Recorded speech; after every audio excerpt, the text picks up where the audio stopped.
Adilabad jail నుంచి మాజీ MLA Balka Suman విడుదలయ్యారు. కేతన్పల్లి మున్సిపాలిటీ చైర్మన్ ఎన్నిక సందర్భంగా జరిగిన ఘర్షణ కేసులో ఫిబ్రవరి 18న సుమన్ అరెస్ట్ అయ్యారు. సుమన్ తో పాటు పలువురు బీఆర్ఎస్ నాయకులు రిమాండ్లో ఉన్నారు. మంచిర్యాల, చెన్నూరు కోర్టుల్లో బెయిల్ మంజూరు కావడంతో ఆయన బయటకు వచ్చారు.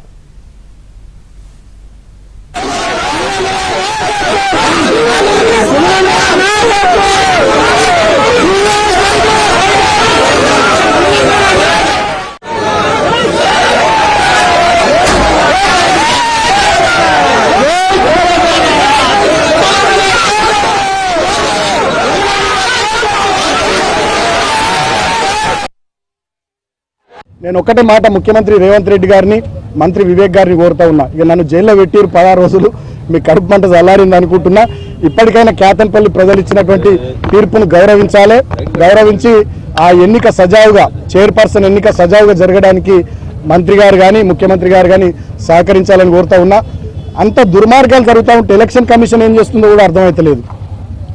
స్టేట్ ఎలక్షన్ కమిషన్ కూడా ఏం చేస్తుందో అర్థమైతలేదు.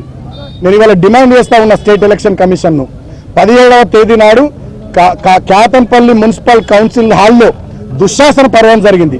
ఆ వీడియో ఫుటేజ్ దయచేసి బయట పెట్టాలని చెప్పి నేను స్టేట్ ఎలక్షన్ కమిషన్ కూడా డిమాండ్ చేస్తా ఉన్నా.